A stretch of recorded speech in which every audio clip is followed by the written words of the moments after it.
Zdravo ekipa, evo nekoliko prijedloga za kuvanje u prirodi.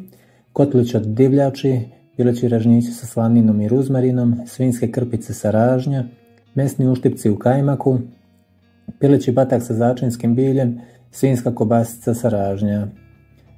Ovo možete sada pripremati za 1. maj, možete pripremati kada god se nađete u prirodi. Ja sam sve ove recepti, sva ova jela pripremao odjednom, zato je ovaj miks videa ovako malo duži i sve se priprema odjednom.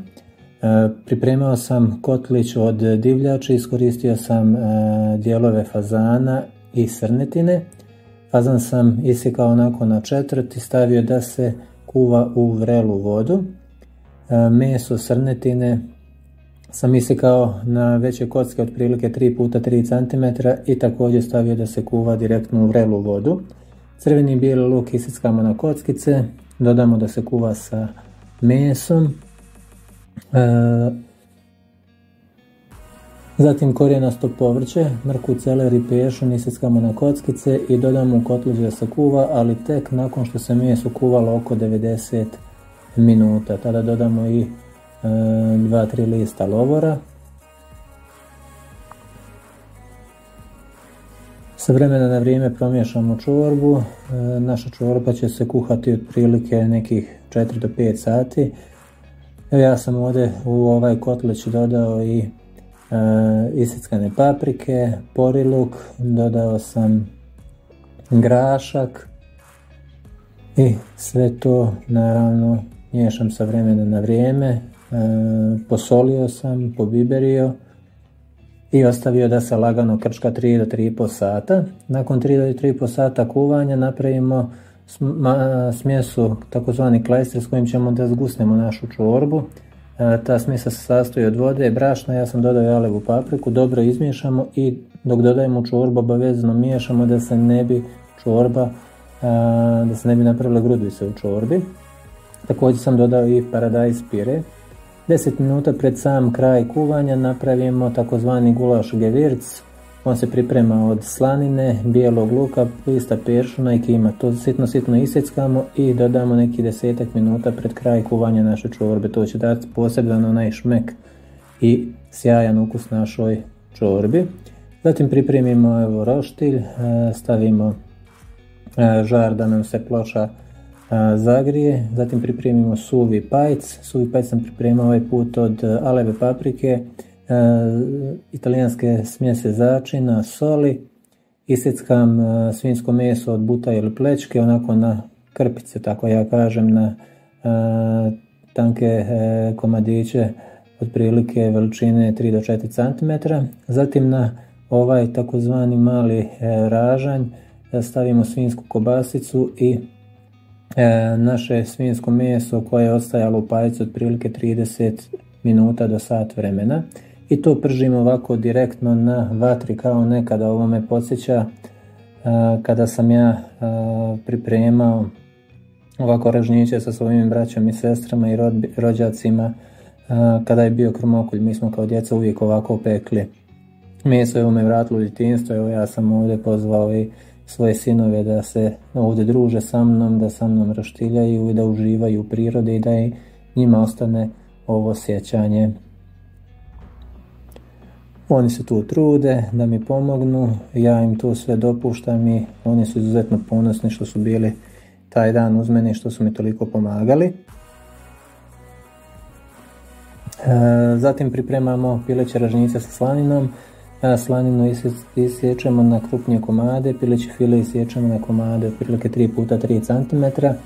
Evo, ukoliko želite možete kao ja uzeti deblje grančice ruzmarina, skinuti ovo lišće ruzmarina i onda direktno na te grančice slagati meso i slaninu i praviti te ražnjiće. Ukoliko ne, možete koristiti obične drvene ražnjiće, šta vama više odgovara.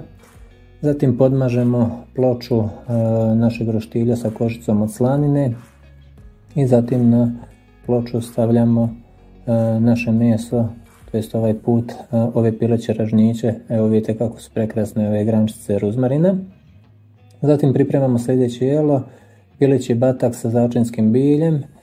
Pileći batak odvojimo od kostiju znači otkostimo ga i zatim ga začinimo sa italijanskom mješavinom začina i ja sam dodao malo čilija. Vi možete dodati začine koje želite, ali evo ja sam odabrao ove i zaista se pokazalo veoma ukusno. Dobro utapkamo začine u meso i također podmažemo roštilj i na vreli roštilj stavimo batak da se peče. Kada meso porumeni s jedne strane, onda okrećemo naše meso, možemo ovaj postupak ponoviti 3-4 puta. Naravno, čorbu s vremena na vrijeme promiješamo. Evo ovdje mi je najveća pomoć, oni tu okreću ove ražnjiće, drže i kada su krpice pečene stavljamo ih u posudu sa marinadom. Ja sam za marinadu koristio 1 decilitar ulja, 3 čena bijelog luka koji sam sitno isickao i pješni list koji sam sitno isickao. Direktno u tu marinadu sam dodavao ove svinjske krpice kada su bile pečene. Dobro sam ih izmiješao, posolio i još jednom izmiješao. Znači meso solimo tek kada je toplotno obrađeno, zato što koliko meso pripremamo na roštilju ili ovako direktno na vatri, meso se dosta isuši, pa ukoliko biste ga ranije posolili, onda bi zaista bilo presuvo. Ovako znači meso prvo toplotno obradite i tek zatim solite, na taj način će meso biti malo sočnije. Vidjeli ste, ekipa je tu stalno sa mnom pomaže mi, okreću ražnjiće, trude se da budu od pomoći što više. Meso smo skinuli. Moj savjet je da meso, ukoliko su mogućnosti, poslužite odmah dok je toplo, tada je i najsočnije. I tako znači kako skidate meso sa roštilja, tako dajete svojim kumovima, prijateljima s kim ste već na roštiljanju da odmah jedu dok je toplo, tada je i najljepše i najsočnije.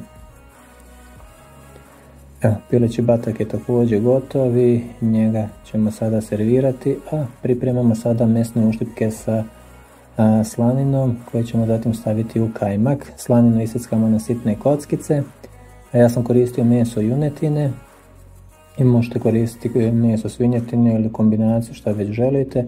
Zatim smo meso dobro posolili, pobiberili i dodali malo čilija. Roštilj smo dobro očistili.